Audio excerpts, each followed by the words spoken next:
Hi, how you guys doing? Welcome again to the Skeptic Psychic. Of course, Richard, your nice host, and with me is my wonderful, talented, and very friendly. Trust me, I know, my sister, Kendra Rodriguez. Hey, how's it going this week? Pretty well. What happened to our opening segment there? It just went from the little startup music to basically going to us. Yeah, usually it takes a couple of so many seconds, but did I forget to do the whole thank you for joining us in the Yes. scripting second? I'm so sorry. I was checking Jackie's page to make sure everything is working properly. So, hi. Hi. So, Who do we have with us tonight, Kim? okay. We have my good friend Jackie from Learn About Ghosts. And you want to tell us a little bit about you? Oh, I get to start. Yes, ma'am. Um, Welcome. Thank you, and thank you for having me. I really appreciate it. I'm looking forward to this, and um, gonna be fun. I don't know, where would you like me to start? I don't know what to say. Well, how did you get into the paranormal to start with? It's kind of always been a part of my life. My families on both sides, both my mom's side and my dad's side, everybody pretty much has a paranormal story of some kind or some sort of an odd gift. And I just kind of grew up listening to it. I started having paranormal experiences when I was very young.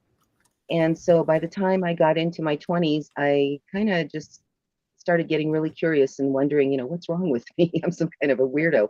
And um, so I began reading a lot of books and just sort of trying to figure out um, what this ability I have is. And along the way, I ended up meeting a couple of people who were instrumental in sort of pointing me in the direction of going down this paranormal road and trying to use my experiences as a way to help others, either with the hauntings or with any kind of information that I can give them based on my experiences. So, was it that you were just like living in a haunted house, or was it that you were actually able to see and feel things that other people didn't seem to notice? Yes, and yes. So a little bit of both. Um, so I don't remember it, but my mom had told me the story several times. My very first paranormal experience, I was about 2 years old. And it was actually my mom's experience, and I happened to validate it for her as a child. And then Oh wow! throughout my childhood, just growing up, um, just every once in a while, I would have an experience. Um, I probably didn't live in a haunted house until I think I was about 21 years old, when I moved out and I was living in a little duplex that turned out to be haunted. And other than that, I just sort of had experiences sort of throughout my life wherever I was. Well, Interesting.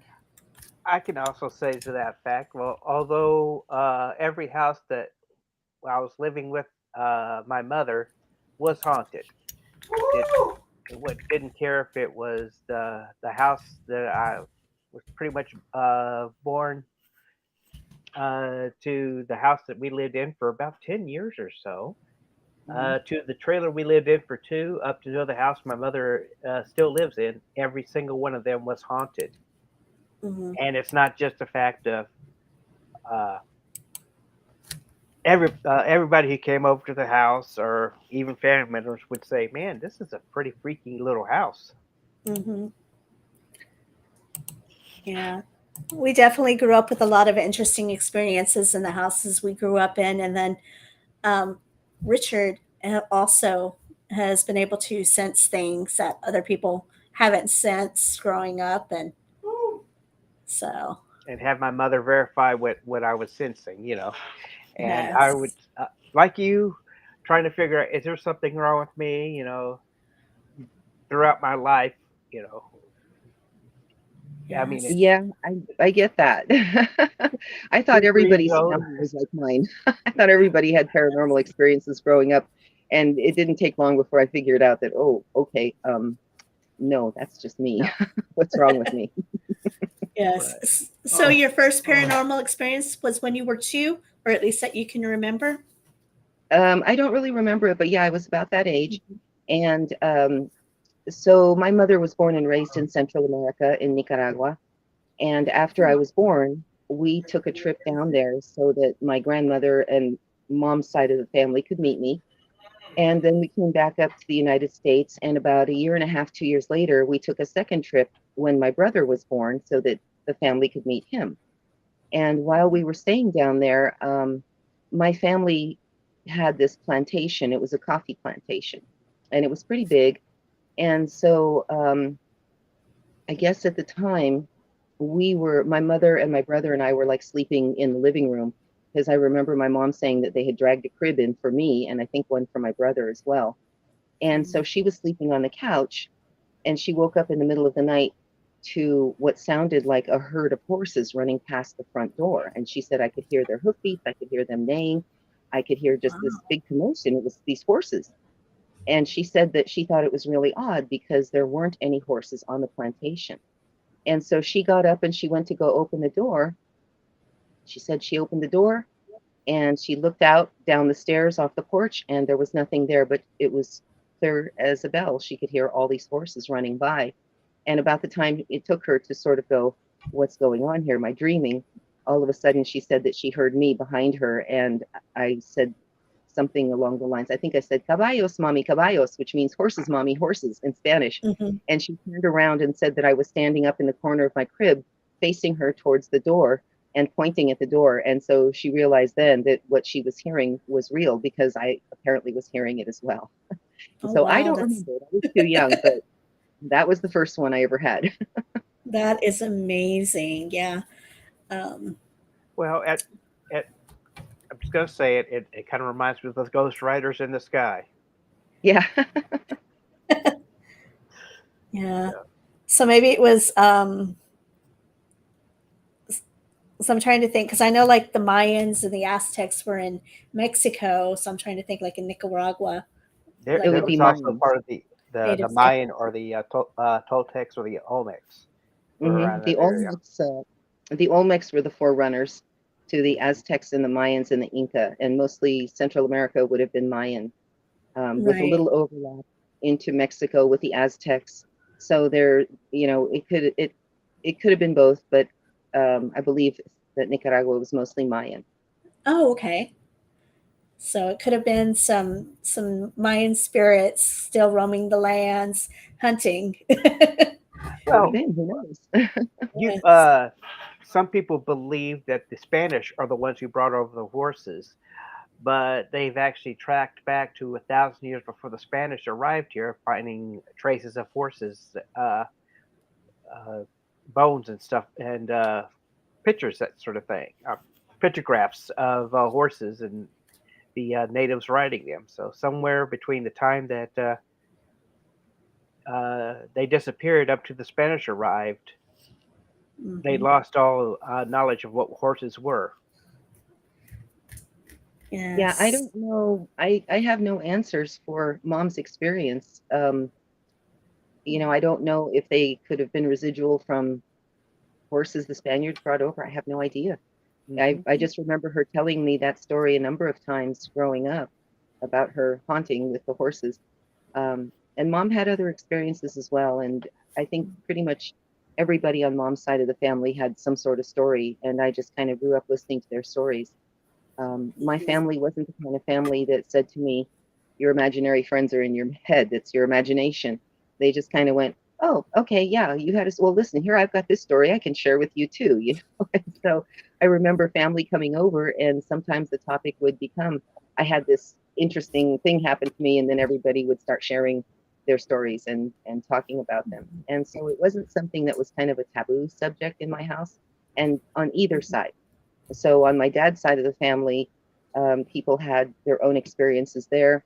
My grandmother was a water witch, and she read tea leaves, she read palms, she read tarot cards. From what I understand, her her ability to find water was very, very good, to the point where she just like never missed. If anybody wanted to sink a well, they'd come find her and say, I need a well. You know, can you find water on my land for me? And she'd go out there with her little fork and stick, and she'd walk around and say, okay, right here's where you want to dig. And she nailed it every single time. Hmm. I don't So have with that ability. the fork and stick, were those kind of like dowsing rods, or? She used a branch. She just used a forked wooden branch. She claimed that willow was the best wood to use because willow has a natural affinity. It looks for water, it grows by water. And so she would hold the forked end of the willow branch, and she said that she could feel it tug when she went over an area where there was water. I remember her trying to teach this to me when I think I was about 13 years old, and I don't have that ability. I can't find water, so I'm out of luck if I'm ever lost in the desert. Yeah, that's kind of how our family was. On our dad's side, it was not really discussed, but on our mom's, definitely. And we would have company. And like you said, I can remember being like 3 or 4 years old, just sitting at her feet, listening to her tell these stories and just being fascinated by all of it. So, where did you take that from? Having these experiences yourself and take that into doing investigations for other people. So when I was about 27 years old, there were two things that happened to me about that age, and that kind of put me on the path towards doing investigations and towards helping others. And the two things that happened were that, one, I happened to be at Pier 39 in San Francisco with a friend, and we were walking along, and there was like two um, gift shops. And in the middle of the two gift shops was this really tall, sort of a thin building that it looked like something out of Harry Potter or something, sort of like stuck into this alleyway. It wasn't very wide, and it had a door, and there was a sign next to the door that said Aura Photography and whatever price it was, $5 or $10 or something for your photo. And so I said, I want to go try this. And so we went upstairs and met a really nice lady, and she had this chair that was set up.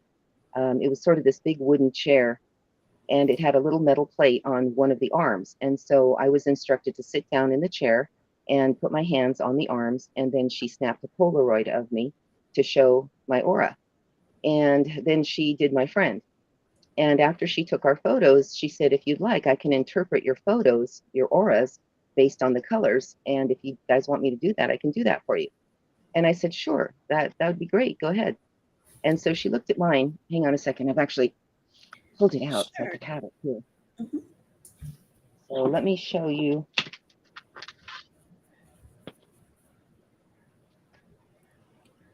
So this is the photo she took of my aura. Oh, uh-huh. And when she went to go interpret it, she said, now you see all those colors, you've got mostly like reds and purples. Mm-hmm. And she said that those colors represent that you are very connected to the other side. And I hadn't said anything to her about this.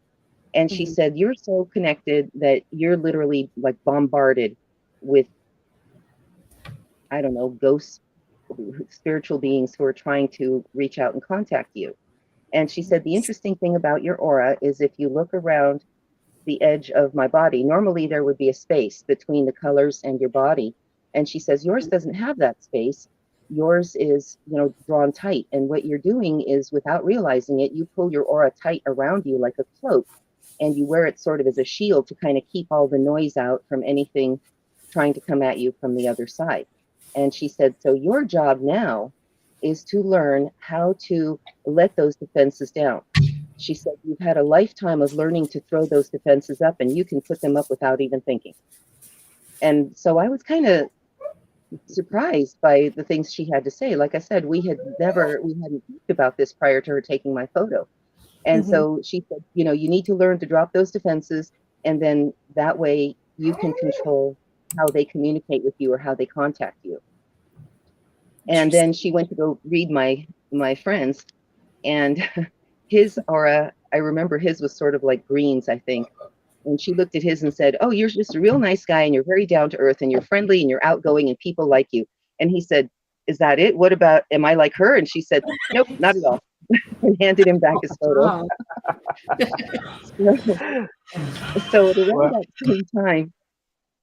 around that same time, I ended up, a friend of mine found out that I did tarot card readings. And so he asked me if I would do a reading for him. And I said, sure, come on by sometime. And so he did. And I did the reading for him. And when I was done reading his cards, he had asked me, can you write down everything that you read in the cards? And I said, sure, I can do that. So I wrote everything down for him. And I handed him the paper.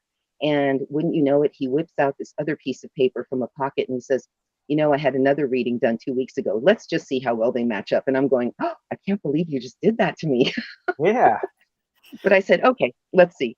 And so he pulls the other piece of paper out, and they were like 80-90% the same. And we Wow. figured the difference. Yeah, we kind of figured the difference between the two was simply because there had been like this 2 week time span between the readings. So maybe there were things that had happened, that were kind of different or changed things up a little. But the majority of my reading was just like the reading he had had 2 weeks prior. And the best part is that the parts of the two readings that matched actually happened and came true for him. And so because of that, he introduced me to the lady who had done this other reading for him. And her name was Sylvia Thomas. And we became very good friends. And I used to hang out at her house a lot. And she was, I don't like to use this word a lot because there's some negative connotations with it, but she was one of the very few people that I've ever met that I could refer to as a true psychic. She had gifts. And so I used to do a lot of talking with her about this strange life I have, this weird ability. And it was really nice because she validated that, no, you're not really a weirdo. You just sort of have this kind of this gift and you need to use it and learn how to use it. And so she taught me a few things on how to learn to open myself up, how to learn to protect myself, things that I shouldn't do.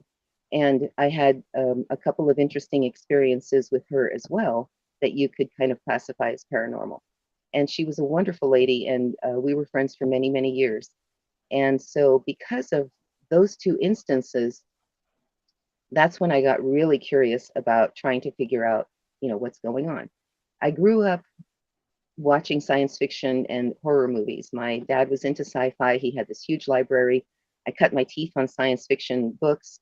My mom was into the scary movies, didn't like watching them by herself. So, come here, kid, you're watching a movie with me. Backfired on her. I love them. And so as a kid, I used to read ghost stories. And as I got older, I started reading more and more books that were geared towards research. And my research eventually led me to getting online with computers once computers kind of became part of our households.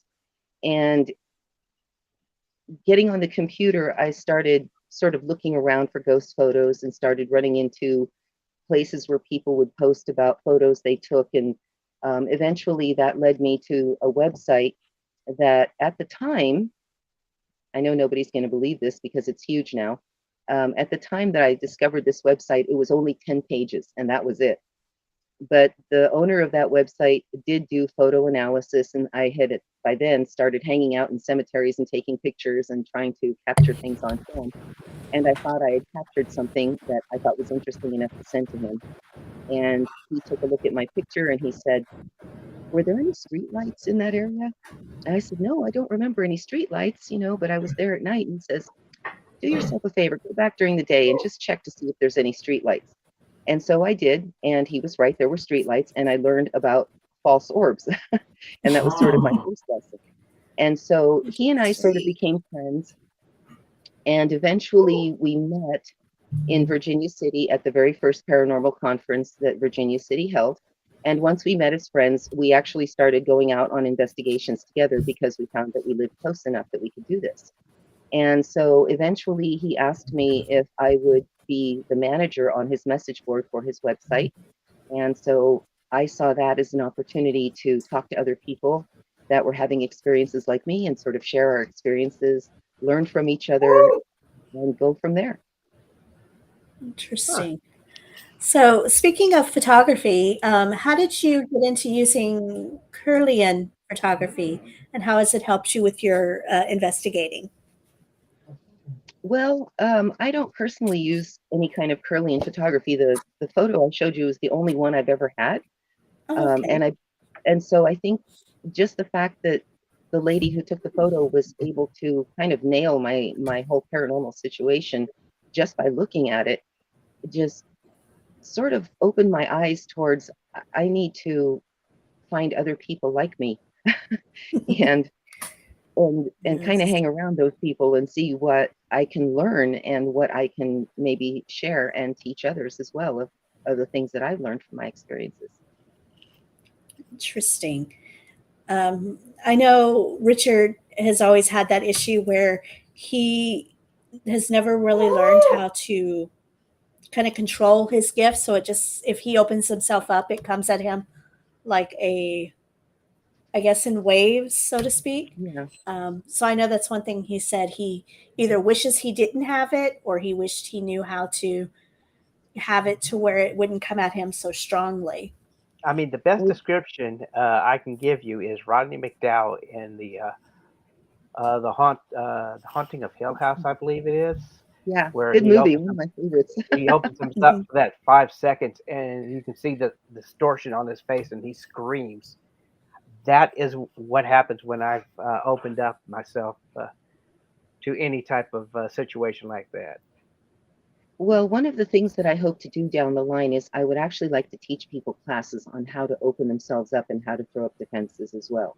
It's kind of hard to do it just by talking or by posting on a message board, but I kind of feel that someday if I can do a conference or a class, I would certainly love to do that.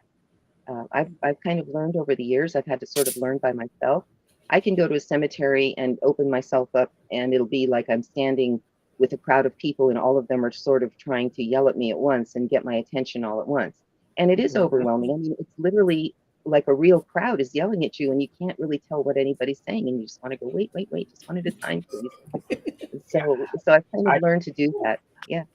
right. Yeah. I've gone into graveyards, and I kind of, even when I've got myself kind of shut down, I can still hear people. Oh, he can see me, or Hmm.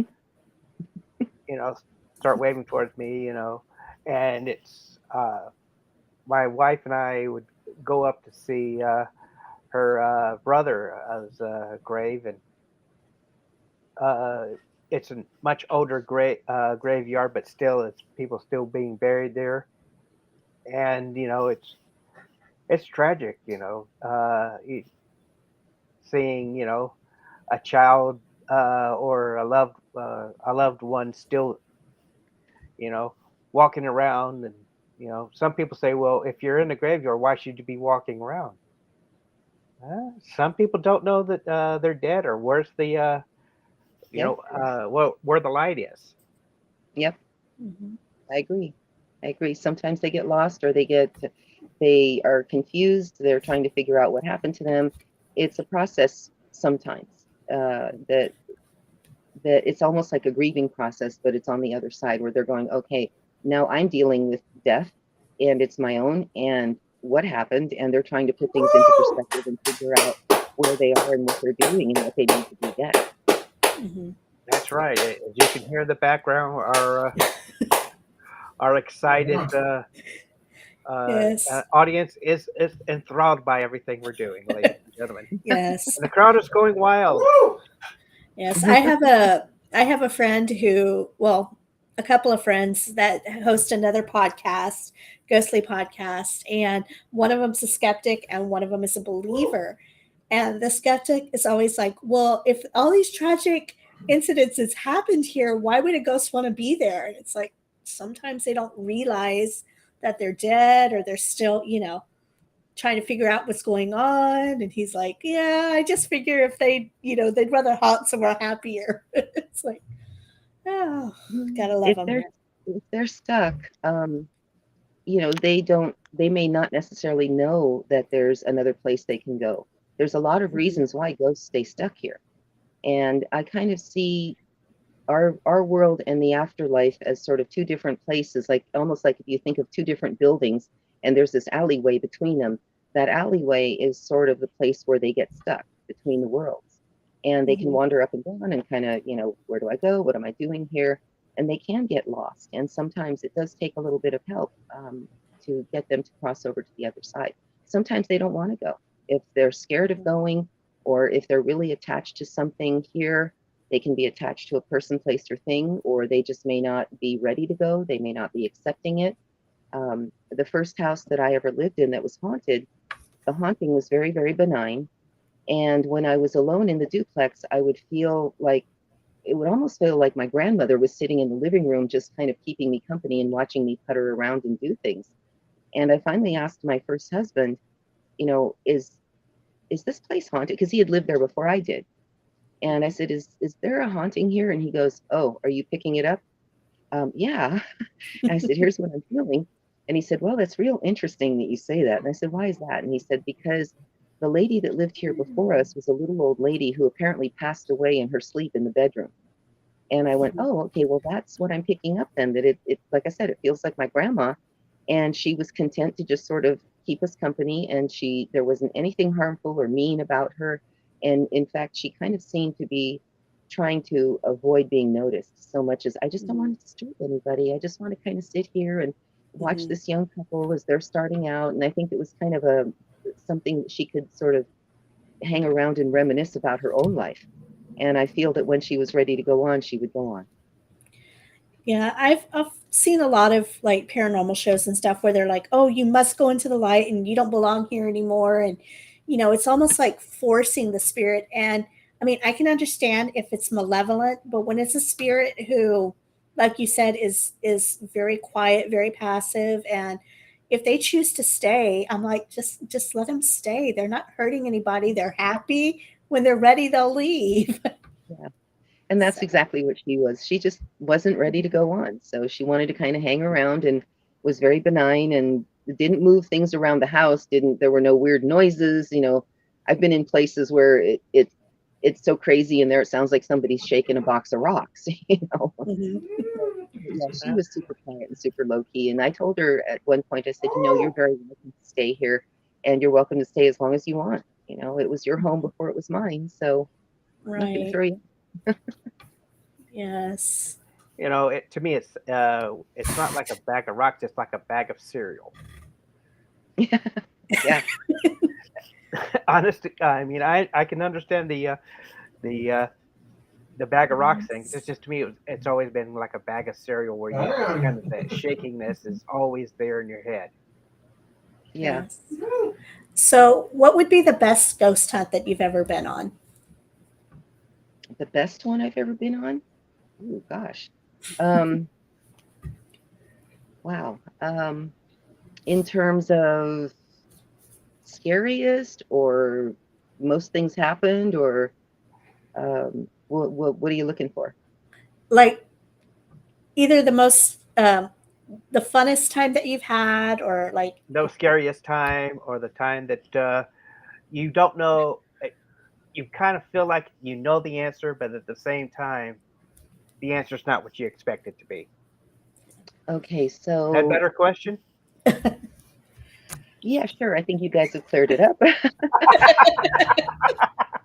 So I would have to say probably the most fun I've had was in Virginia City, Nevada.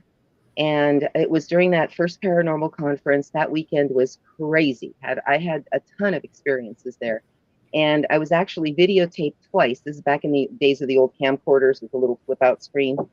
And uh, two different people caught me on video having paranormal experiences, two different ones. And I asked them both for copies of the tape and never got them. So I'm kind of a little bummed about that, but it was neat. But one of the fun things that we had is that there were several people in the group who were gifted with communicating with ghosts or contacting them. And so a group of us went up to the cemetery in Virginia City, and we were sort of opening ourselves up to whatever we could feel up there. And at one point, I felt some energy, and I said, "Oh, there's something with us."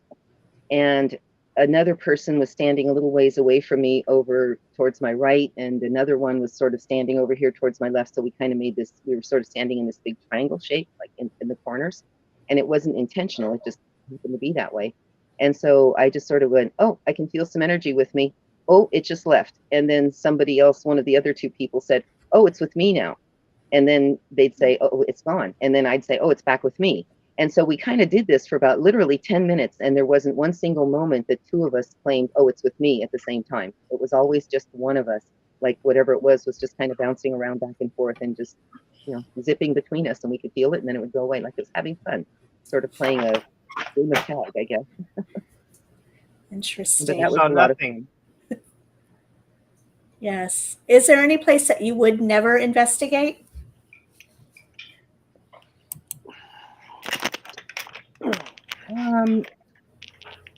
Probably not, unless I felt really, really unsure going in. Like if I really felt that it wasn't safe, then I might not. There was one place again in Virginia City the same weekend. We were going into this cellar. Virginia City, you have to understand, in the wintertime, the ground gets really hard. It freezes. And so back in the days of the Old West, back in 1860s, 1880s, when the town was first built and occupied, if somebody passed away during the wintertime, they would put them in a cellar. And the cellar would be cold enough to keep the body until the springtime, when the ground was warm enough that they could actually dig a hole in the cemetery and give them a proper burial. And there was this one place that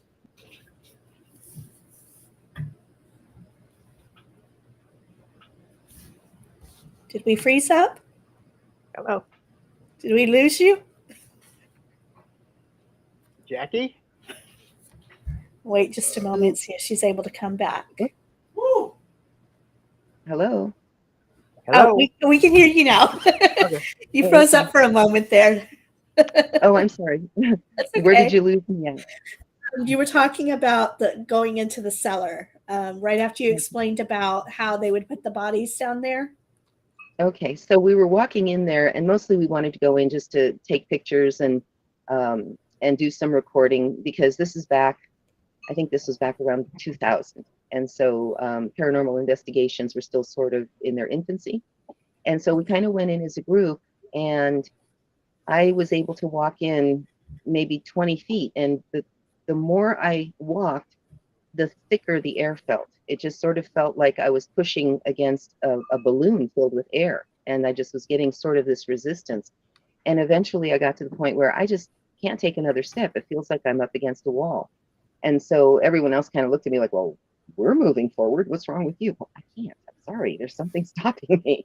And so I said, I'm just going to go hang out by the door and I'll wait for you guys. They said, okay. So I hung out by the door, just sort of waiting to see if anything, if I picked up anything standing there, but nobody really got anything other than what I felt going in that sort of prevented me from going further into the cellar. Interesting. They just didn't want you in there. Yeah, I guess so. It didn't feel malevolent. It just felt like I said, it was like, sort of pushing against a balloon that's got air in it. You just sort of felt that resistance. And so I just said, okay, fine. Yes. Have you ever had any activity that seemed like it could be demonic? Oh, yeah. Oh, yeah. Most of my experiences have been very benign or positive, I'll be honest, and probably like 90% of my experiences have. But there have been some experiences that were, a little sketchy, a little scary. And I kind of have to wonder about those. Yes. Again, there's a great, wonderful excitement from our audience members. So. Yes, he's woohooing again. That's okay. We're entertaining, I guess. My question to you is, as being a psychic, and someone's actually told you this place is on the scary scale a 10, and you go in there a couple of days doing the research, that sort of thing, and find out it's not even a 1. How do you go back and tell the person that it's nothing, even though they're swearing up and down there's something there? Well, generally, I don't, if, I will try to always be as honest as I can. If I'm feeling something, I'll tell you what I'm feeling. If I'm not feeling something, I'll tell you that I'm not feeling anything.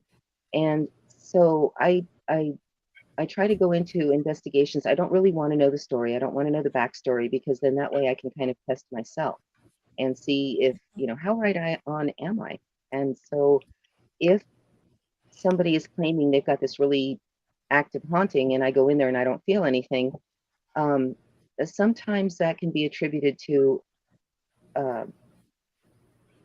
how can I put this? I kind of feel like having the ability to pick up on ghosts is sort of a two-way street. Like they can sense me as well as I can sense them. Like they Right. know, oh, here's somebody that can read us. Maybe we don't want to stick around. And sometimes they just might take off just because they don't want to deal. and, and other times it just could be that, you know, you have to kind of look at other influences and maybe the person has got some kind of an emotional issue that is causing them to see or hear things. Maybe they are, you know, have started taking a certain kind of medication that there's side effects to, you know. Um, there could be other reasons, but I definitely try to handle it with just a, I'm not really picking up on anything. If you'd like, we can reschedule for a different time. Or if you want to set up recording devices and try to catch anything that you can send us and we can check it out, then we can always set up another investigation after that. I don't want to get anybody angry, you know, because you're usually in somebody else's home and they're a stranger. Right. Right. So you got to think Um, about safety as well. right. Are you able to pick up things remotely, like remote viewing, or do you have to be physically present? Apparently, I can pick up things remotely. I've had two instances where I've picked up on hauntings literally across the country. Oh, wow. And so a friend of mine who unfortunately we lost him a few months ago, he wanted to work with me on developing my abilities. And he was one of the people that I was working with who we found out that I could do things remotely. I was here, you know, in California and he was in Michigan. And we were talking on Skype one night and he said, so my group is doing an investigation tomorrow night. What can you tell me about the haunting? And so we just started talking. And I said, well, the place you're going into, I'm feeling that there's two ghosts in there. And he said, okay, keep talking. And so we kept talking and I kind of zeroed in on one of the ghosts and I started giving him a physical description of this one ghost whose name was Charles. And he said, wait, before you go on, do you think you can sketch out what you're seeing or what you're picking up on? And I said, sure, I'll be happy to. And so I got a piece of paper and a pencil and started sketching out and this person, this image that I was seeing. And I kept describing Charles as I was talking and sketching him out. And so when I was finished with the sketch, I held it up and showed it to my friend, you know, over Skype. And I said, well, here's what I've got. And he looked at that and he said, hmm. And he said, well, Jackie, you nailed him. And I said, I did. And what are you talking about? And he said, well, I just happened to have with me a photograph of Charles that I went and dug up. And I intentionally did not show it to you because I was testing you and I wanted to see if you could pick up on him. And he held the photo up and I about fell out of my chair. I was so surprised. My drawing was exactly the photo. It was dead on. And I even picked up characteristics that Charles had a high forehead. He had, I think, a little bit of a widow's peak. He had a very thin mustache. And I had drawn him very much like the photo. And then David went ahead and told me, I also recorded you while we were doing this. So I have a recording of you doing this drawing and your response, me showing you the photo. And he asked me if I could send him the drawing because he wanted to take it with him to the place where he was investigating, which turns out to be an inn. And from what I heard afterwards, he gave them the photo and they ended up framing it and hanging it on the wall. Oh, And wow. so I want to go to this inn. Yeah, it's on my bucket list to go to this inn and see my drawing hanging on the wall. That is awesome. Well, Yeah, and so when we were talking as well, I said to him, "Oh, by the way, make sure that none of the people in your group wear any kind of cologne or perfume because I don't know why, but for some reason I'm picking up lavender." And when they did the investigation the following night, he Skyped me and he said, "You nailed it again." And I said, "What are you talking about?" And he said, two of my investigators went into a room and they smelled lavender. Interesting. That is awesome. So, I know you were a paramedic for a while. Do you have any stories you'd like to tell us about any experiences you had during that? Unfortunately, I never personally had any experiences that we could chalk up to paranormal during this time that I worked in EMS. However, because of working in EMS, I am definitely interested in stories that do happen in the 911 system. And so I do know of a few stories that have happened. And I'm especially, of course, interested in anything that happens in my home state Hmm. in California. Right. So I do know there's one story that goes around that came out of Sacramento, where the dispatchers there would get calls from a little old lady who was kind of confused, and she was waiting for her husband, and she wanted her husband to help her, and she would call them for help.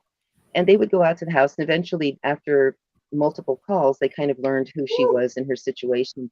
And so they would say to her, your husband is with you, and you're going to be okay, and you know, you'll be fine. And so eventually, they kind of didn't take her calls as seriously. And Mhm. so finally it got to a point where she would call them and she would say, help, help, I need help. I can't find my husband. And so the police went out to her house and discovered that she had passed on, but she had made apparently multiple calls to them after she had passed on. Oh, And wow. so I guess once they discovered her, the phone call stopped to the 911 system.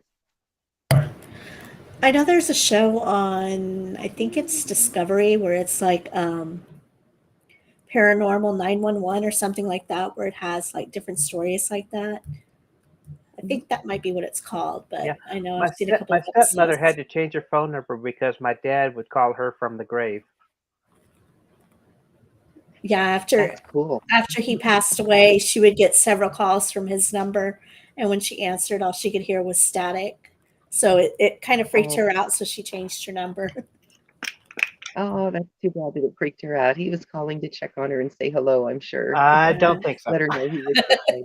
Oh, okay. Well, maybe you know him better than I do. No, it's Yeah. just like I She said, it was They will do a that though. I funny mean, thing because they will check in on them.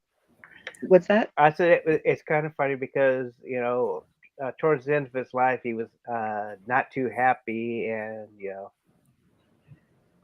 uh, just things were not going the way he planned. And when he had that incident, uh, and he had a lot to take to resolve, I should say. when he passed. Yeah. So Okay. I don't Yes. like I said, I Mhm. think he wanted to contact her and reach out and you know, say everything's okay, Yeah. that sort of thing. But she's not somebody that not too kindly when it comes to the paranormal. Yeah. That's okay. Yeah. That's Yeah. okay. I mean, it's not for everyone, and a lot of people don't understand it. It's kind of a young, in a way, it's kind of a young. Using this term loosely, science. Hmm. Um, it's people wanting to contact spirits. It's as old as time, but it's not something that's really been taken seriously until like the last maybe 100 years. Hmm. True. Um, so it's kind of a science. Again, I'm using that term loosely. That's still a little bit in its infancy, and a lot of people don't understand it. Kind of the way some of us don't understand spiders, and we don't want them around, but they're Right. Right. beneficial people. They're little beneficial guys. Um, Right. so it's just, to me, it's just more of kind of a lack of information, a lack of knowledge. It's also, there's a lot of, Hollywood hasn't exactly done Anything justice. paranormal research any kind of justice. Right. Just watching a scary movie, and we all don't want to leave our feet hanging over the edge of the bed at night. Hmm. Exactly. Yeah, I'm one of those people that I have to be covered from head to toe because any part hanging out, I have this fear something's going to grab it in the middle of the night. Yeah, Hey, my Yes. monster, brother. you could lick think you could touch my little bitty toe. Like. But yes, So Yes. my mom passed about 6 years ago, and I recently was talking with my brother, and he said, I keep having these dreams of mom.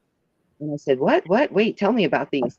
Mhm. And he said, yeah, I've had 3 of them now where she's come to visit me, and she hugs me and she's happy to see me. And I said, oh, Paul, I said, how does she look? And he said, she looks really great. And I said, good. And he goes, she's really happy. And I said, Paul, those aren't dreams. She's visiting you. She's really visiting you. And I'm more than a little jealous because I haven't had a visit yet. But they were very close. They had a really tight mother-son relationship. And so I asked him, what does she look like? And he said, oh, she looks like she did when we were like in high school and sort of in her 30s and 40s. Right. And so I was just floored by this. I got really emotional actually when he told me about it. And I was so grateful to know that she's doing well and that she reached out to him or is reaching out to him. Right. Mhm. Yeah. Well, with my dad, going back to him, I'm sorry.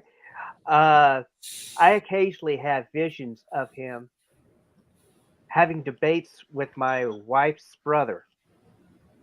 My wife's brother was a teacher, and my dad always admired people with knowledge, and he'd always, you know, how dad would do when he get, when he's trying to make a point, he'd sit there and go like this on the Mhm. table. Yeah. That's what him and my wife's brother be doing. Hmm. Yeah. I had a dream when my grandmother passed away. I was really close to her, but I wasn't able to go to the funeral because it was during The school. finals in high school. Yeah. It was my senior year during finals. So I didn't get to go to her funeral. But I remember having a dream where she came to me and she came to say goodbye. And she told me that no matter what anybody says, I love you and I'm proud of you. Shortly after that, my stepmom tried to tell me some awful things that my grandmother had said about me. So it's like I always knew that that was my grandmother's way of saying goodbye. And then my dad's cousin's wife passed away several years later, and we went to the funeral. And after the funeral, we walked into my great aunt's house, who was my grandmother's sister. And she was sitting on the couch. But when I walked in and I saw her, I didn't see her. I saw my grandmother. And I was like, oh, look, there's my Nana, which was my grandmother. And but as it came out, it dawned on me, no, she's gone. And that's when I saw my aunt. But it was very strange because they don't look that much alike. But in that moment, I didn't see her. I saw my grandmother. Yeah, and the Oh, great aunts turned around Yes. and says, "Yeah, yes, Kimmy, I can be your great grandma. I can be your nana." Uh, And came up and gave her a hug. yeah. I mean, Yes. we are sisters. Yes. That was her little sister, and or my great aunt was my grandmother's little sister, and so no. for people who don't know, what is the difference between an intelligent and a residual haunting? A residual haunting, the best way to describe it is that one will interact with you and one won't. Um, an intelligent haunting is where you can, if you want to do a question and answer session with a tape recorder, you can sit down and ask questions and wait for answers. With a residual, that's more of an imprint. It's something that was imprinted and generally is caused by a great amount of trauma. A good example would be the Battle of Gettysburg. Mhm. There were a lot of people who died there. They died in traumatic ways. You can go to any of the battlefields, and there's there's hauntings. There's plenty of stuff online where you can find photos and videos that people have taken in places like Devil's Den and such. Um, and that a lot of those that are recreated like that, it's almost like a movie scene being played over and over again, and the energy has literally just imprinted itself into the surrounding area, and for some reason that we still quite haven't figured out yet, it tends to play over and over. um, there's there's research that shows that perhaps stones such as or minerals such as quartz or limestone can um, help to give these recordings, so to speak, the ability to materialize. Kind of like a tape recorder where you're basically you've hit the record button and play at the same time as it records, or even uh, when you're saving a program to your computer. That's basically what you're trying to say. Is that correct? It's always there. Kind of. I guess. It's yeah, it's kind of always there. It just plays something makes it play. Whether it's like a movie clip where you have a beginning and end, and that's all you've got that's been saved, um, and that would be kind of sums up what a residual would be. An intelligent haunting is something that's going to be more interactive. A poltergeist would be a good example of an intelligent haunting. You know, they're throwing things around, they're opening cabinets, you're hearing voices and knockings.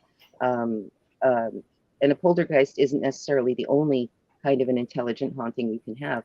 Even just a ghost who's living in your house, that's not a poltergeist. They want you to know they're there. They might knock on the wall, they might move things, you might hear voices. They may blink They at may you. try to. What's that? I said they may blink at you. Yeah, something. But they're trying to get your attention for one reason or another, either just to let you know, hey, I'm here, or maybe they need your help. And that's for us to figure out through interacting with them. We We do do have have a a question on Facebook. Someone has asked, do you use any type of equipment while you're on a ghost hunting expedition? Does the equipment affect any of your abilities? No, no, and no. The only equipment I've ever usually used on an investigation is either a camera, and I've tried tape recorders. Um, I haven't really had too much luck, but with cameras, I do get pictures every once in a while. I tend to think of myself as the equipment because I open myself up to try to feel or sense what's in the area. But anybody can use any kind of equipment they want around me, and I'm fine with that. And I'm good with it mainly because the equipment might validate something that I'm sensing. I know some people think, going back to the residual haunting, there's some people who think that it's not actually a true haunting, but it's more like you said, energy stored. Would you agree with that statement that it's not really a haunting? It's just more energy? Actually, I kind of feel like it can be both because it is there and it isn't something that's a physical thing in our everyday life. It's something that's ethereal, something corporeal. It's not physical. So in a way, yes, it's a haunting because it is stuck there. It's just a different kind of a haunting. Interesting. So, um, you do have a Facebook group with the paranormal called Learn About Ghosts. What is Mhm. that about? If you could let our viewers know. Pretty much just what it says. Come on down. Let's talk about ghosts. Let's share information. Let's Yeah. learn about them. To me, there are differences between ghosts and spirits. That's one of the biggest things that I'd like to teach people about. With the experiences that I've had, I've learned that there are differences. There are things that ghosts can do that spirits aren't allowed to, maybe, or can't do, and vice versa. Um, there are signs to differentiate between ghosts and spirits. Um, the best the best description that I can give you of the difference between ghosts and spirits, and this is something I've been teaching for many years, and some of these guys are going to be like, okay, let me just mute this because I've heard this a million times. Um, the differences is that a spirit is a soul that has left the body and it's actually made it through the light and into the afterlife. And there we go through some sort of a process. There's whether it's past life readings or something that we don't have all the answers to. We become enlightened. We don't have ties to the physical world. When we leave our bodies, there have been a lot of reports from people that have had near-death experiences that when their soul leaves the body, they release all negativity. So there is no anger, there's no pain, there's no sadness. Everything is about peace and love, literally. And they feel very good. And in a number of cases, they don't want to return to their bodies, even though they're told you need to go back. You have things to do and take care of. Ghosts, on the other hand, ghosts are the souls that don't make it to the afterlife. They get stuck in that alleyway between the buildings for one reason or another. In some cases, it's because they are attached to a person, place, or thing. In other cases, it could be they're not ready to move on. They could be thinking, what happened? I'm too young. no, wait a minute, wait. And they could be trying to figure it out and end up being stuck. They might be afraid to go on. Maybe due to, say, a religious belief, they might feel that maybe I didn't live a perfect life and I'm scared that if I go on, I'm going to go to, hell or somewhere bad. So there's a number of reasons, but those for some reason don't go on. And so they stay stuck. A spirit is something that goes on. Ghosts, the hauntings that we experience with ghosts are different than the hauntings that we experience with spirits. The first sign being is that spirits do not haunt. They don't haunt, they visit. Ghosts haunt. So a ghost is going to stay in your house, it's going to hang around, it's going to maybe either be looking for help or just looking for attention, or just maybe they're just some sort of rat that wants to disrupt your life and create some havoc. A spirit is going to be a loved one or a friend who, even though friends are also loved ones, who has traveled on to the afterlife, and they're allowed to come and visit us for certain reasons. They can visit us to let us know they're okay. They can visit us to comfort us in times of trouble. They visit us for big occasions. They're here with us in spirit, so to speak, for weddings, for birthdays, for births, for deaths. They come around for things like that. They come around to warn us, to protect us. So there are certain positive aspects of visits from spirits that they're not going to be negative. If you've got any negative things going on in your house, then odds are good that that's a ghost. Spirits just don't do that, at least not in my experience. It's interesting you say that, because I remember hearing long ago that difference of, a ghost is somebody who hasn't passed on, and then a spirit is someone who has passed on and chooses to come back for whatever amount of time. And I remember reading it somewhere long ago, and then I never heard that again. So I was like, did I imagine it? Is this something that just I came up with on my own? So it's interesting that you mentioned that, because That you share the same definition. yes. Yeah, I don't know if spirits like choose. I think, and I don't know this for certain, but I kind of feel that just based on the experiences that I've had, that spirits have a set of rules that they can visit us for certain reasons, and generally good reasons. So I kind of feel that my experiences, I've had more ghost experiences than I've had spirit encounters. I think I've had more spirit encounters than I've had ghost experiences. Now, Well, that's good. yes, it is good. And you were saying earlier about, when someone looked at your aura, kind of covered, you're basically with purple, that sort of thing. You show the picture. Yeah. I don't really read auras, anything like that, but I do see sort of a purple haze around you. And I'm Oh, well, not thank you. kidding. So, and I mean, like I said, it's nothing. I'm just like, I'm checking each of the, uh, uh, a couple of the monitoring a couple of the places we're showing it, and just on on the main one, I do see a very light purple haze around you. Oh, thank Uh, you. Oh, that's so neat to know. Thank you. I don't have that gift. I can't see auras around people. I normally don't either. So it just struck me, just like, okay, she's got sort of a purple haze around her. Let me check the other sites. No, no purple haze there. No, no purple haze there. So I just wanted to bring that up. I'm so sorry. Oh, no, I think that's actually kind of neat. Thank you. It's nice to You're know that. welcome. That's okay, ladies and gentlemen. It's the first time you've ever heard me do a aura reading, and it just came out. Well, I feel honored then. Yes, I remember me and my best friend when we were kids.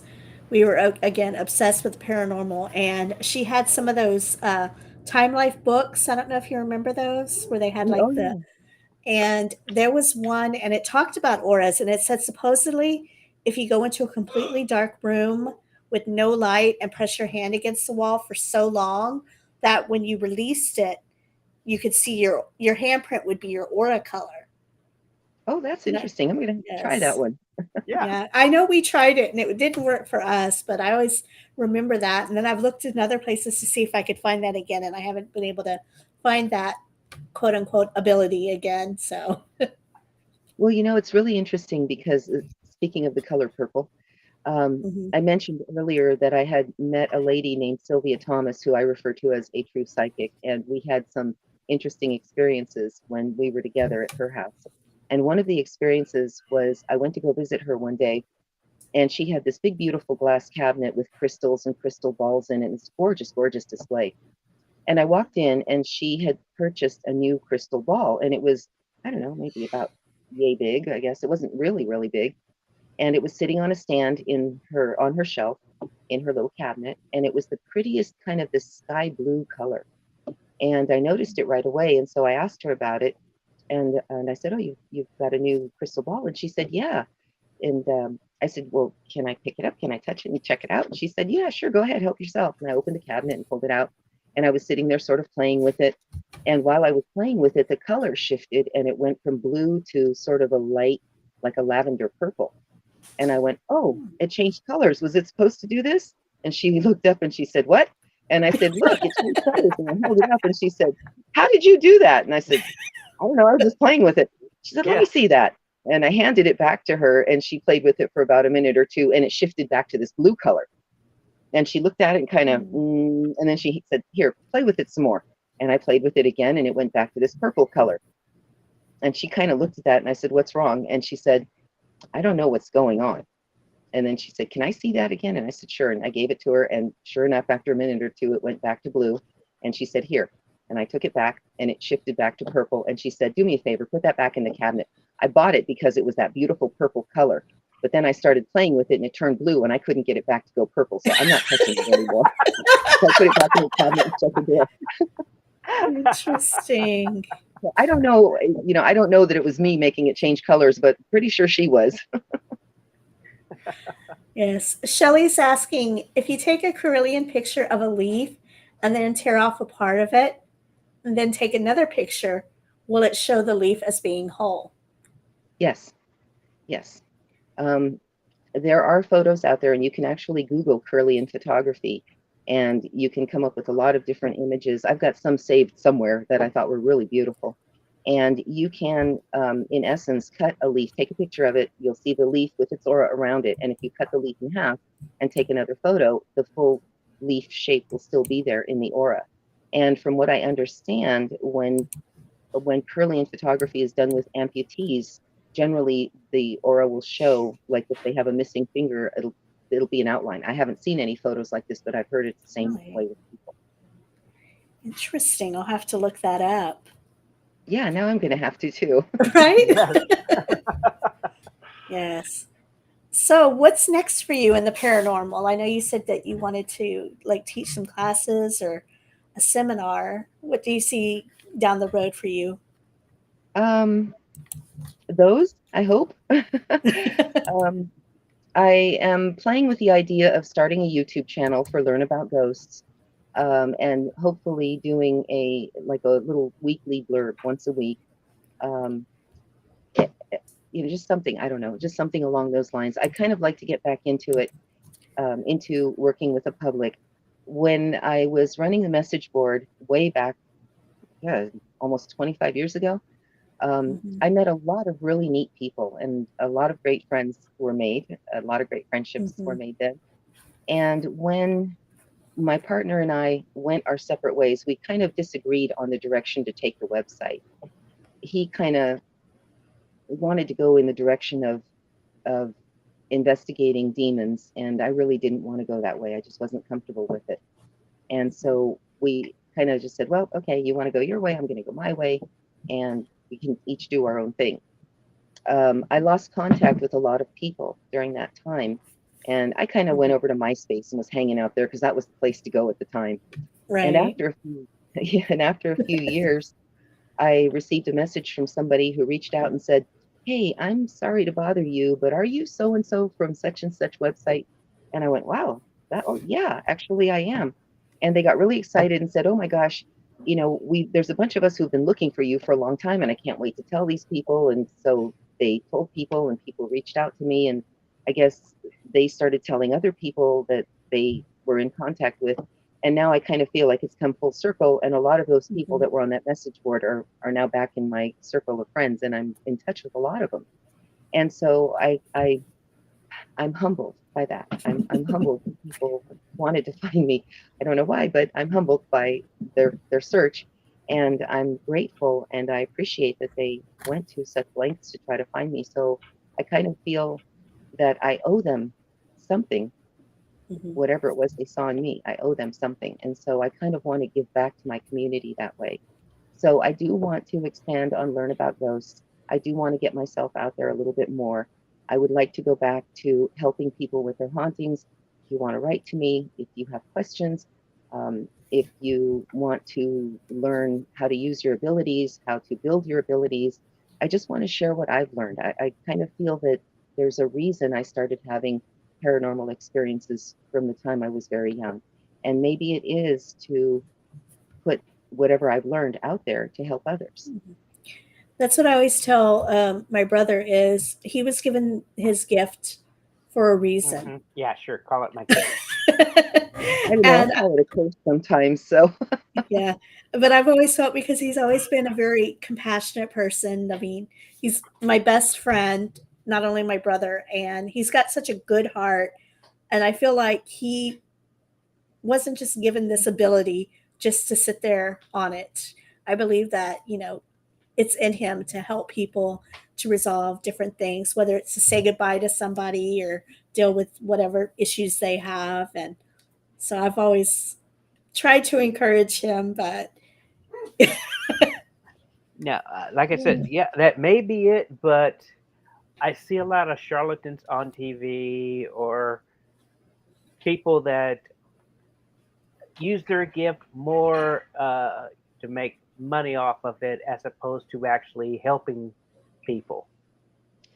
this is why I tend to shy away from the word psychic because it has been so associated with, Mhm. the 1-800 call me now psychics. Right. The And so, uh, the call so me I kind of, now, man. I tell your future. No, he rocking your world, but he rocking somebody else's too. and That's why and I I kind of, always say gifted because, like, my mother, I guess you could consider a psychic because she has telepathy, she has remote viewing, she has mediumship. I mean, like you said, but I've always said she's gifted, not a psychic, because, like you said, there's such a bad condemnation with the word psychic these days. yeah, I like the word gifted. And my uncle did paranormal research at Stanford University back in the late 60s. And he worked So, with people like Gene Dixon and Uri Geller. And I remember him telling me over and over again, Jean Dixon is the real deal. She is absolutely, she has been tested, and boy, she is the real deal. And I was like, well, what about Uri Geller? And oh, he's so fake. Oh, he is. And they actually were able to figure out how he, bent spoons and such. But I remember my uncle telling me, boy, I would love to test you. And he said, so can you like read minds? And I said, oh, no, no. If I could read minds, I'd still be married. So no, no, I can't read minds. I don't have that ability. No, I can't yeah. read minds either, and I don't want to read minds. Oh no, my mother, she could always read my mind, so I could Always never tell when lie we're to her. lying. She could always tell when we were lying because she could literally read our mind. She can read my husband's mind, and she can read her husband's mind. And so it was always interesting growing up because, like you said, we could never lie to her because she just knew it. Um, Yeah. and there would be times when I was thinking about, oh, I need to go ask my mom this question, and she would come in my room and she'd be like, "Did you call me?" I was like, "I was just about to." And she's like, "Oh, what do you need?" Now that's So, interesting because when my son was younger, um, when I was living in this house that I had owned at the time, and the house was, there was a cemetery like 5 blocks away from us in one direction and another one like 4 blocks away in the other direction. And these were city cemeteries. And I used to joke that things were, they would take walks in the neighborhood sometimes and come through the house. But for a mhm. while, this went on for a number of months. My son and I would hear each other calling. So he Oh, could wow. be like out in the living room watching TV, because he was, maybe eight-ish, around that age, and I'd be in my room on the computer doing something, or maybe I'd be painting in my art room or something. And Richard would come walking in and he'd say, "Yeah, Mom, did you call me?" And I'd look at him and go, "No, I didn't call you, but I heard you. I heard you loud and clear, Mom." And I'd say, "No, honey, I didn't call you, but I heard you. Were you sure?" "Yes, sweetie, I'm sure." And he'd go, "Okay." And he'd go back out to what he was doing. And it could be a little while later on the same day, or it could be a few days later or a week later. And I would hear him call me loud and clear. And a mother knows the sound of their child's voice. Mhm. And so I'd get up and I'd go out to where he was and I'd say, "Yes, sweetie, did you call me?" And he'd look up at me like, "What? No, I didn't call you. What are you talking about?" And this happened a number of times. And so, you know, don't know where that came from, but sometimes you just Interesting. hear things. Yeah, Yes, a trickster walking through trying to play a joke or something. something, Maybe. something, who knows? Something Yes. playing with us. So yeah, but going back to like you were saying about the message board that you're part of, it's very interesting how people can become friends even though they've never met each other in real life, but just that Mhm. connection of like hearing each other's stories and commenting on them, and you do become actual friends. Yeah. And it's just so wonderful, like you said, even though that word is no longer, that people have reached out to you and said, "Hey, do you remember me from so and so? I was so and so," and and carrying on those conversations, but in a new space. And that's why I love Yeah. that you created Learn About Ghosts, is so that people can continue to carry on those stories and get people's thoughts and opinions, and that it's a safe space where they can do so without having to worry about, oh, well, what if they judge me? What if they say that I'm, a con, or that I'm stupid for believing this? And Well, that's exactly what I kind of want to create, is some place that's safe for people where they can talk about their experiences. Um, Mhm, I don't want, I mean, I know as a kid, like I said, I felt like everybody's family was like mine. This is just normal. We all do this. mhm. And I think about junior high school, I kind of realized, oh, no, you're a freak. And this doesn't happen in other people's families. Or And you're so, psychic? Great. Could you tell me what my fortune is? yeah, no, I Yeah, can't. I don't want to. Oh, come on. Why? I don't believe you. Well, Okay, no, fine. I've had some real interesting experiences with tarot card readings where I've nailed things. Like I said, I mentioned the one friend who I did a reading for, and then he whipped out a piece of paper from the reading he'd had 2 weeks prior. Mhm. One of my most fun readings I ever did, this was kind of funny. So when I do tarot card readings, I'm not just looking at the cards, I'm also opening up and seeing if I can pick up anything surrounding the person that I'm reading for. And a lot of times I Mhm, do pick up stuff. And so there was this one, it was like a Halloween craft fair or something in town. And so I had reached out to them about doing tarot card readings because it was Halloween. And they were, mhm, "Oh, yeah, sure, that would be great. We'll set you up with a booth." So I rented a booth. I brought my cards. I sat down. I put up my little sign. And I had a few people come in and I was doing readings. And this gentleman sat down and he said, "Okay, do my reading."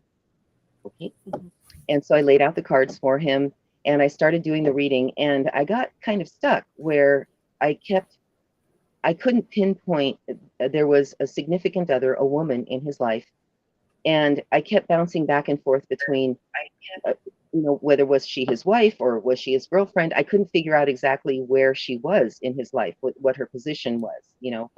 And mhm, so if I tried to focus on, okay, is it his wife, and trying to kind of get validation, it would shift back over to girlfriend. And then if I went, okay, maybe this is his girlfriend. No, now we're shifting back over to wife. And I couldn't quite settle on it. And then I couldn't figure out if she was a blonde or a brunette because both of those were bouncing around in my head. And finally, I just got so frustrated. I handed him his money back and I said, "Sir, I'm sorry. I'm having such a hard time reading you." And I told him exactly what it was. I said, "I can't settle on whether your significant other is your wife or your girlfriend or whether she's blonde or brunette. And so I feel like for some reason, I can't do this reading for you. And I don't feel that it's fair to charge you for a reading I can't give you." mhm. And he sat there and just looked at me for about a minute. And then he slid the money back across to me and he said, "Keep it. You're better than you thought." My wife is brunette, my girlfriend's blonde, and he got up and walked away. Oh. Oh, Oh my So that was oh goodness. probably the man, most that's fun reading. mean. Yeah. So, do you have any other questions or any comments? No, I'm just fascinated by I'd love to have her back on again to just discuss more of this. It is a fascinating topic, and she is a very fascinating person. And again, like I said, this first Yeah. time I've ever seen anybody's aura, it was just I didn't know whether it's the shadows or the light, so I popped into the different uh, web pages that we're monitoring, and it was just that one, just seeing the all three of them actually had that purple that you around you. No, thank you. So That's nice to Yes. know. I don't get too many readings for me. I usually end up doing readings for others. So it's kind of nice when you're on the receiving end.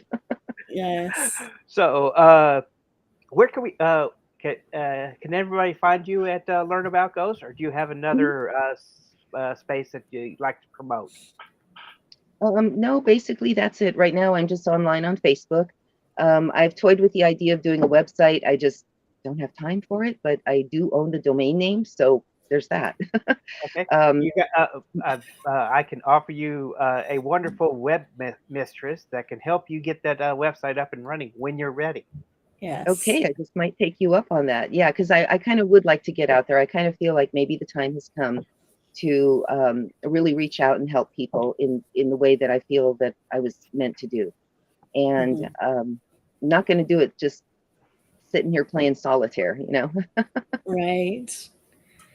No, I get that. I actually had a new friend of mine. She's a life coach, but she incorporates astrology into her readings, and her whole coaching is about finding your true self. And it's very interesting because she did a reading for me on Friday, and it was very interesting because she said that according to my chart, I'm super intuitive, and a lot of the things that she was touching on are like different things that I've experienced throughout my life and stuff. And she's like, I would definitely, because sent me uh some form to go through to help hone into my intuition so that I can use, because she's like, your intuition is a key part in your business and how you're going to do your business.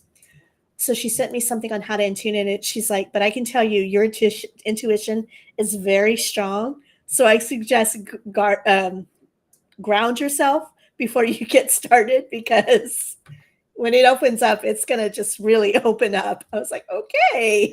Yeah, Yeah, my feeling is that everybody has some sort of ability. They just need to develop it. Unfortunately, too many people are raised with, oh, your imaginary friend is just that. It's your imagination. They're not Mhm. real. It's all in your head. And so a lot of people, from a very young age kind of get these messages that it makes them, I think, kind of either become non-believers or maybe close off to their abilities or bury them inside. And again, that's one of the things that I would like to help people to do is to develop their abilities, um, Mhm. and just sort of educate them that you can do this. Anybody can do this. You can, ghosts. I like to say that ghosts were people too. And when we die and our soul leaves our bodies, our personalities go with us, but only to a Mhm. certain point. With a ghost, we are going to keep any of the negative emotions that we all have. The jealousies, the angers, the emotions like Mhm. that, sadness, depression. Those can stick with a ghost. Spirits release all that once they cross over into the other side. So you're not going to have any spiritual visits where any negativity should be coming in with them because it just doesn't. They don't have it anymore. But Mhm. I would like to help people to learn to use their abilities to help them understand their hauntings. Um, Paranormal research is still in a very young stage, and there's so much more that we can learn. And one of the things I've said for many, many years, it's kind of my motto, and my motto I use for Learn About Ghosts is in sharing, we learn. So when we Mhm. share our experiences, we can put those together like clues and sort of learn to see a bigger picture. Do you believe in like ghosts or spirits that have never been in human form, such as like elementals and those sort of things? I think that there's a basis of truth in every myth. And it could be that, I do have a pretty strong Scottish ancestry on dad's side, and a Hmm. lot of stories have come down. I know that my grandmother and my grandfather, both on my dad's side, have UFO experiences. So, Interesting. there can be other life forms out there. So, why not other spirit forms? I think we should be open minded to try to find answers, but I don't feel that we should just accept everything at face value without researching it and eliminating anything that could be caused by something natural. Hmm. Yes, that's Definitely. the philosophy I live of my life. Yes. Yeah, Yes, it's good that's to be skeptic, but not too skeptic, and it's good to be a believer, but not too much of Not a true believer. believer. Yes. Not exactly. gullible. The only thing I truly believe in, and it's the heart and core of my soul, is that Oh, there is damn. uh, there is a God and He loves us. Hmm. There's Yes. definitely something bigger than us. I know that. Ex- yes. That's something I definitely believe in too. Is there is something greater that we come from. I am not one to believe that it just the molecules exploded and we're here. I definitely believe there is a grand design, whether it be what we call God or the universe or something, but there is some intelligent force behind all of us, in Right. my belief. There's definitely more than meets the eye. I remember when I was a young girl, a friend of mine's dad, it was my stepdad's best friend, in fact, he was fond of saying, nope, aliens are real, UFOs are real. We're Woo! just an experiment that they're doing in a petri dish, and that's it. And they come and check on us every once in a while. So there's some interesting philosophies out there and points of view. And Yes. one of my goals also is that I would like to meet all of you. I would like to travel and meet all of you and do paranormal Yes. investigations with you in your hometowns. I've been fortunate enough to meet two of my online friends. One came out to California and we did the Winchester Mystery House together. And then I met up with another friend, with Terry, who might be watching tonight. She and I met in Kentucky at Waverly Hills and spent the night in Waverly Hills doing an investigation there. And we had a Yes. blast. It was so much fun. Oh my goodness. That is It, amazing. it was great. Yeah. I'd love to go back. Yeah, That's I'm living here in Roswell, so we're more or less a Oh, UFO community. So yes.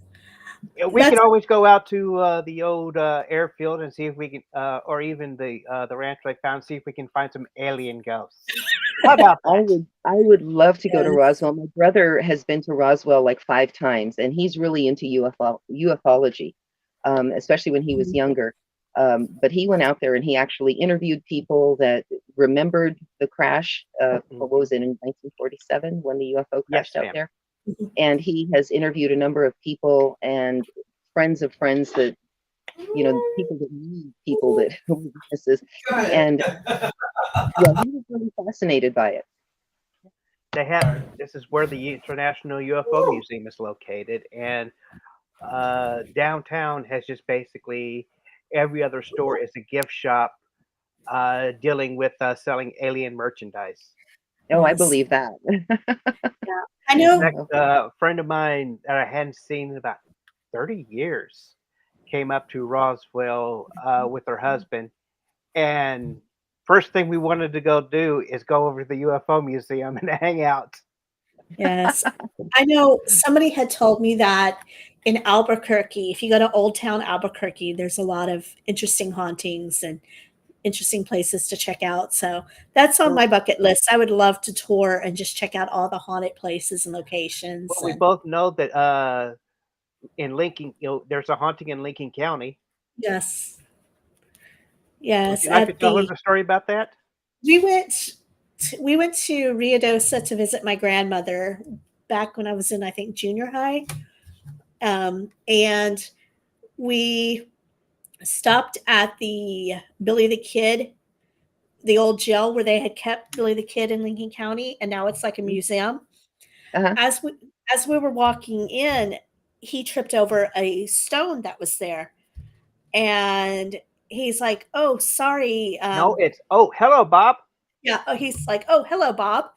And I'm like, who are you talking to? And he's like, oh, Bob. And I'm like, okay. So I look down and I see the stone, and it said, like, in memory of Robert, whatever his last name was.